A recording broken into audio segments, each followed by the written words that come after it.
রাখবেন এটা আপনাদের সাথেই করা হচ্ছে। আপাত কিছু কষ্ট হয়তো আপনাদের হচ্ছে, সেই আপাত কষ্টটা নিরসনে এই বিকল্প জীবিকার কাজটা আমরা করে যাচ্ছি। এবং আমরা এই কথাগুলো আপনাদের সাথে সাহসের সাথে বলতে চাই, এবং আপনারা স্পষ্টভাবে বলতে চাই, স্বচ্ছতার সাথে বলতে চাই, এবং আপনাদের যা প্রয়োজন তাও আপনারা আমাদেরকে বলেছেন, জানিয়েছেন কি কি প্রয়োজন। ওইখানে এত টুরিস্ট যায়, ওইখানে একটা টুরিস্টের হার্ট অ্যাটাক হলে তাকে কক্সবাজারে নিয়ে আসা ছাড়া আর কোনো গত্যন্তর নাই। তো যারা এত ট্যুরিজম করেন তারা টুরিস্টদের প্রতি দায়বদ্ধতা থেকে ওইখানে একটা কিছু ব্যবস্থা গ্রহণ করেছেন? তা তো করেন নাই। সব গেল বলে চিৎকার করতেছেন।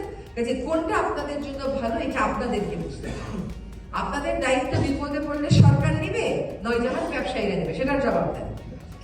সরকারের বেশ কিছু উদ্যোগ আছে, আপনারা সেগুলো শুনেছেন। একটা হচ্ছে যে আমরা পর্যটন নিয়ন্ত্রণ করার চেষ্টা করছি। এখনো সেখানে দেখেন ট্যুরিজম মিনিস্ট্রিকে সেখানে আগাতে হবে।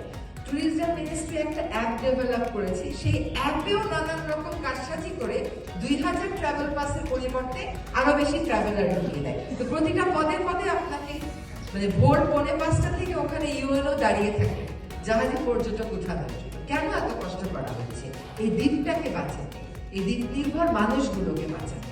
এখানে আমাদের তো কারো কোনো ব্যক্তিগত স্বার্থ নেই, আমাদের প্রাতিষ্ঠানিক দায়িত্ব আছে, ব্যক্তিগত দায়িত্ব আছে। সেই দায়িত্ববোধ থেকে আমরা এই কাজগুলো করছি। আপনি নিয়ন্ত্রণের কথা বললেন, তখনই যারা বহিরাগত জাহাজ চালায় এবং রিসোর্টের মালিক তারা নানান রকম অপপ্রচারে লিপ্ত হয়ে গেল। উপভোগ করবে, প্রকৃতিকে নষ্ট করতে ওখানে ট্যুরিজম করতে দেওয়ার কোনো সুযোগ নেই। আমার প্রধান উদ্দেশ্যটা হচ্ছে, আমার বলতে আমি বাংলাদেশ সরকারের কথা বলছি, সেন্ট মার্টিন দ্বীপটাকে ফিরিয়ে আনা। যে দ্বীপটা ছিল, যে দ্বীপের সমৃদ্ধ জীববৈচিত্র্য হারিয়ে গেছে, যে সমৃদ্ধ জীববৈচিত্র্য ফিরিয়ে আনা। ট্যুরিজম আর সেন্ট মার্টিন সমার্থক হতে পারে না। সেন্ট মার্টিনের এই মুহূর্তের প্রথম দাবিটা হচ্ছে এই দ্বীপটাকে সংরক্ষণ করা, এই দ্বীপটাকে আগের অবস্থায় ফিরিয়ে আনা।